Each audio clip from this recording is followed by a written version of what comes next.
All right, guys, let's jump right on in. So right here, I'm just getting my router bit set up with my router bit guide to create a notch inside all of my boards. They don't have to be perfectly centered. Just make sure you're marking the front and back sides and do that to all pieces. And you can also use a table saw to do this. So right here, I'm just giving it kind of a decorative trim. Like I said, I had it, so I wanted to use it and just give it some kind of detail. Once that's done, we can go ahead and start cutting our 45s for all of our board pieces. The best way to do this, in my opinion, don't rotate to the other side. Just cut everything from 145 degree.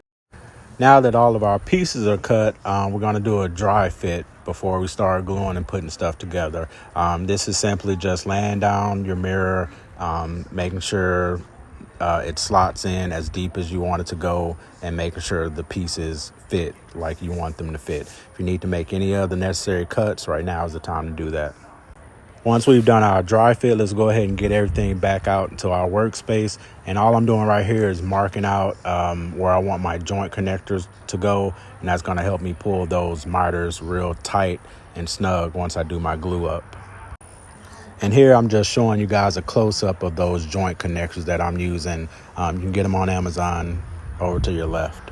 So this is probably the trickiest part of this. Like I said, that's what I was marking my lines for. I want to go ahead and drill out my holes, and then I want to notch out a little piece. Sorry about the bad visual right here, so my anchors can sit in. Before I did label my boards on the outside, I recommend once you make your miters to transfer that over to that edge, because now we have to sand and stain and all of that good stuff. So you just don't want to erase where you want that to go, because it's important to line those up with your joint connectors. Now we can go ahead and stain or paint however you want to finish this project. Just do that before we do any glue up, so if glue seeps out or anything like that, it's not messing up your finish.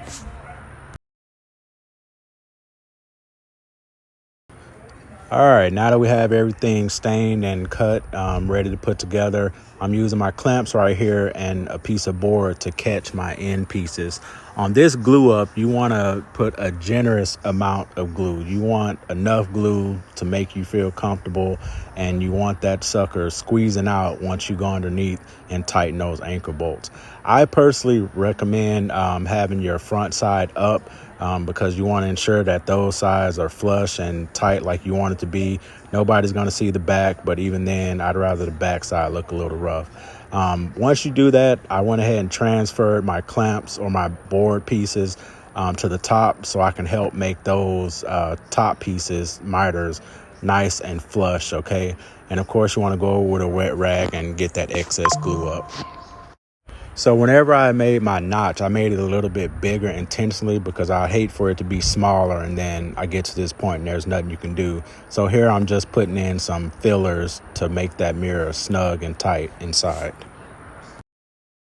You don't need to go out and buy any mounting hardware for this. What I did was made a French cleat, and that's pretty much two boards at a 45-degree angle that notch into each other.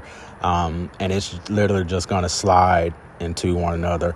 I'd fasten these down with at least 4 or 5 screws. I like T screws myself, but any screws would work. Once you get those secured, now we need to lay out where these cleats need to go on the wall. Go from the bottom of the cleat to the bottom of the cleat. So the bottom of your bottom to the bottom of your top cleat. Put your bottom one on the wall first, however high you want your mirror to be, and use that as a template to mark out that top cleat.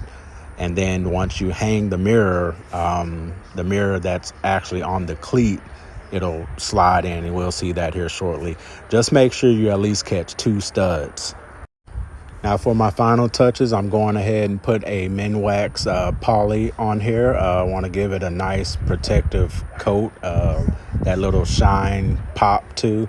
And yeah, so some people like it flat, some people like it glossy. I went with gloss. A little secret too, if you are using a oil-based finish, to preserve it, just wrap it up in a rag with some mineral spirits and just let it hang out overnight. It won't dry up on you. You can reuse it. Let's get this baby hung. So those are the cleats that I was telling you about. They are pointing down. The ones on the mirror are pointing down. The ones on the wall are pointing up.